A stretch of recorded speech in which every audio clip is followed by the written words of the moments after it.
Alright, gentlemen, welcome to 2022's first practice preview. In this video, we're going to be covering our warm-up routine we're going to be using for every practice and game this year, as well as playing catch. Now, I want to use these videos as kind of a supplemental so that you get an introduction to the topics we're going to be covering in practice, so I can spend less time talking and we can spend more time actually working on the concepts. So more on that throughout the video. So let me move myself up here, and a quick overview of our warm-up routine that we're going to be using as a team. Here's a complete list of exercises. I'm going to go through them one at a time here momentarily, but if you want to take a screenshot of this, and I'm going to have it hopefully as an attachment down below in the description, you can print this off and start practicing these yourself or incorporating them into the other sports you're doing or other activities you may be part of, or just try it out in your backyard just to see how everything goes. So let's pull up my first video here.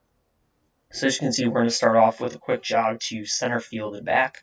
Again, the purpose here is just to get the blood flowing, our mind ready to perform the rest of the exercise in the warm-up routine, and also just helps us, mentally lock in for what we're doing for practice or game that day.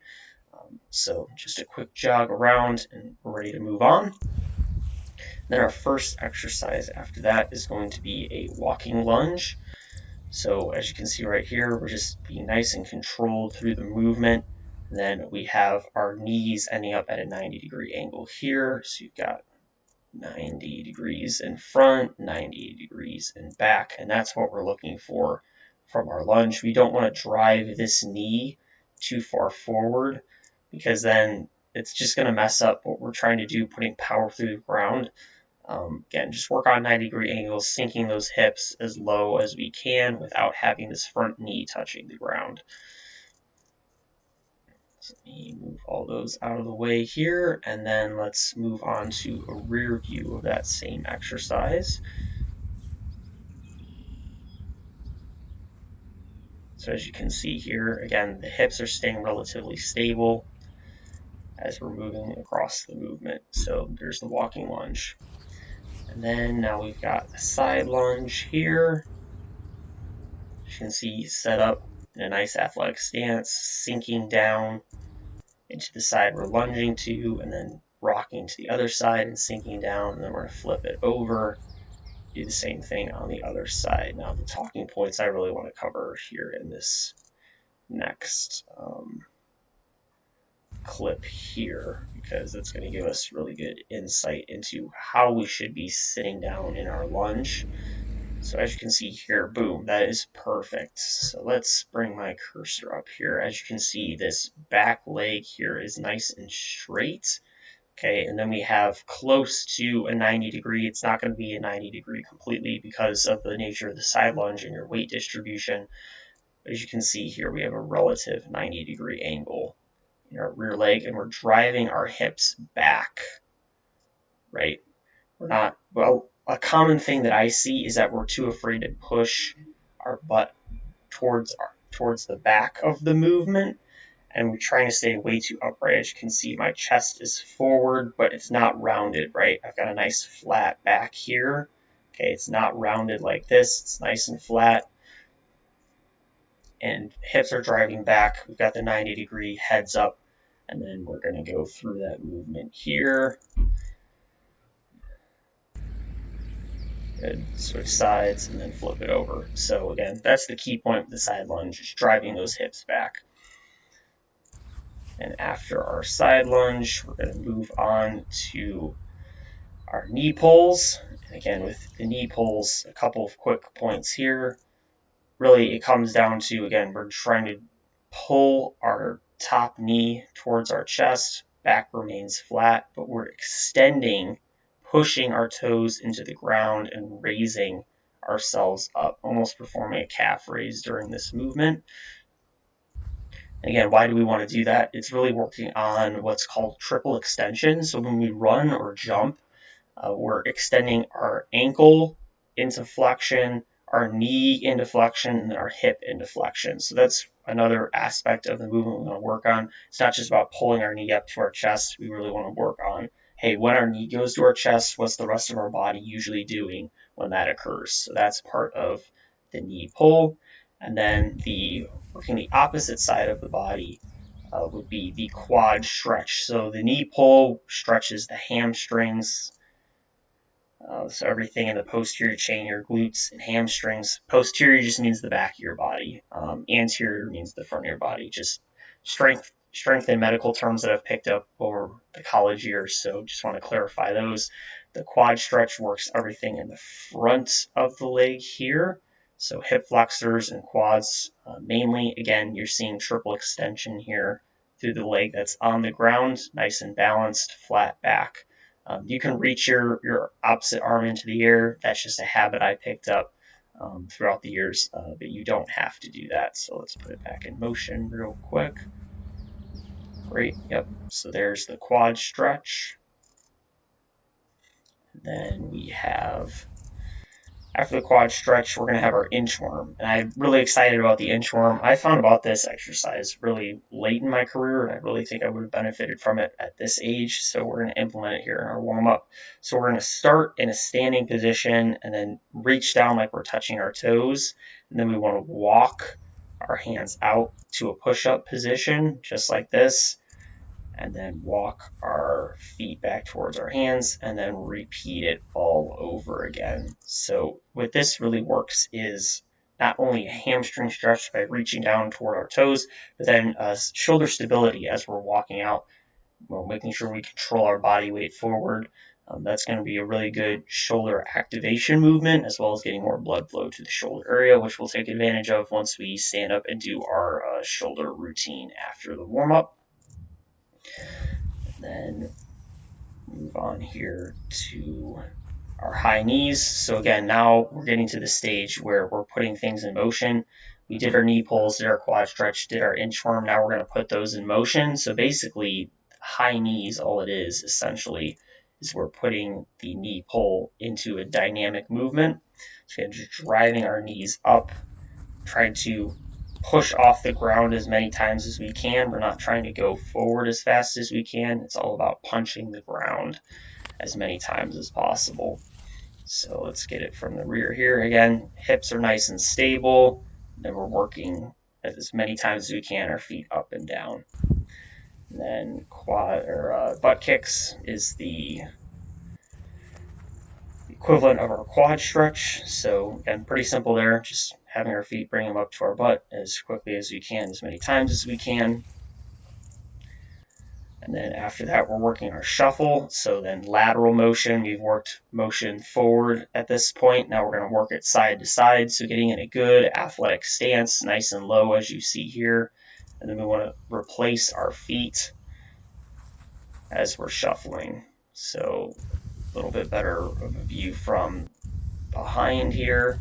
As you can see, we're working that shuffle, replacing our feet, maintaining a nice angle here in our legs. You can see that 90-degree angle coming back up again. This one's a little more shallow, probably like 80 degrees. But again, we're staying in our legs. And that's what I mean when I say stay in your legs, when we're either pitching, hitting, fielding, like have a bend to your leg and push through it. That's what we want to see instead of being really stiff and upright. So there's the shuffle, and then after the shuffle, we're going to have the power skip. So the power skip is working triple extension in a dynamic way. Again, we brought it into our other movements, the knee pull and the quad stretch, but now it's just working it in the fashion that you'd actually be working it in a game or running or whatever the case may be. So basically, a single leg skip for height. You want to get as high as you can, so it doesn't really matter how many you do for the particular distance. But just so you have awareness there, that's what the power skip is for. So again, driving up. We're not out of control. We're staying nice and controlled while trying to force our body as high as we can in that jump. All right. So now we're getting into the good stuff here. This should be our back pedal. So again, now we've worked forward motion, we've worked side to side motion. Now it's time to work backwards motion. So again, staying in a low stance here, And then as you can see, when I start moving, perfect, right here, I want to point out again, you see the 90 degree, right? So before, when we were moving forward, say in the walking lunge, we had the 90 degree angle predominantly in the front leg. When you're moving backward, it's going to be the opposite. The back leg's going to be at 90, and you can see my back foot here. I'm reaching behind my body, right? Here's my body. Here's my back foot, and I'm reaching back with my feet. We don't want to have our feet only coming just barely underneath us, because then we're going to be very unstable and not able to move. So I'm going to be watching for you guys reaching behind, and I'd rather you have a more forward body lean if you need to.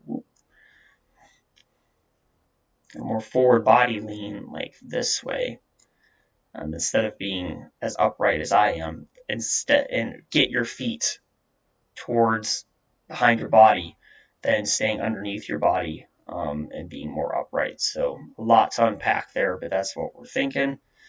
So let me clear. All right, and then next we have our sprint series. So we're going to be doing sprints from a base running position here. Quick important thing to note is that my 2 feet don't line up exactly the same, right? We're offset. We do this as base runners so that we can more easily drive this back foot towards second, and we can clear our front side easier. So when we're rotating, we're able to get our hips through that much quicker. That's something I like to do. You don't have to do it. That's why my stance is set up that way. Then once you do that here, then you're ready to take off. Boom. All right, so we're going to do 3 sprints, 50%, 75%, then 100% effort. Clear off my telestrator here. All right, and then now we're into our upper body routine. So this first one is a rotational trunk twist. So again, just working our spine in a dynamic range of motion. If you did the twist with the lunge, this is kind of repetitive, but you get a greater range of motion by doing it standing and keeping your feet planted. Then after that, it's going to be our arm circles. So we're going to be doing arm circles forward here. Notice how my body stays relatively still, right? Here we'll draw my center line, and then you can see my shoulders stay nice and even. We're not wild with our movement. You can see I stay right inside that X of my mid-back. We're going to start small and get bigger. And even as I get bigger, I'm not moving very much outside of my arms. That's the kind of stability we're looking for when doing arm circles. And then we're going to do those backwards, because everything we do to the front of our body, we want to do to the back. Arm circles is no exceptions. Again, just doing same thing. My body's staying nice and still. Those backwards. And then after we do our arm circles, we're going to be doing our shoulder saws. So in this movement, all you're doing is starting with your arms at your side, and then you're retracting your back muscles to pull your elbows behind you, and then extending your arms forward. Just a rocking back and forth motion. Again, my core is staying contracted, nice and still. And this movement helps warm up our shoulder joint. So again, just getting what's called synovial fluid, basically just the fluid that's in your joint, helping release it into the shoulder, so that as we're doing the intense active throwing, we have more cushion in there, so we're reducing wear and tear on the arm. Then after shoulder saws, then we're going to get into internal and external rotation. Throwing, again, works both internal and external rotation in a stressful way as you're throwing. So again, we want to work that motion here in our warm-up. So let's take a quick draw of this here. You can see that I have a slight tilt to my shoulders here, but nothing too crazy. That's going to happen in this movement, but we want to stay nice and controlled and relatively on, again, a level plane. You're not seeing my shoulders bounce up and down too much. It's going to happen a little bit with the movement, but not very much. So good example there. And then our final movement is just to shake out all the rest of the exercises. And again, work a dynamic range, stretching our pec muscles and our back by doing some shoulder swings slash hugs. So that's what these are here. Great. So that is our warm-up routine. Again, here's all the exercises so you can try them yourself if you'd like. And I'm looking forward to working out with you guys here very soon.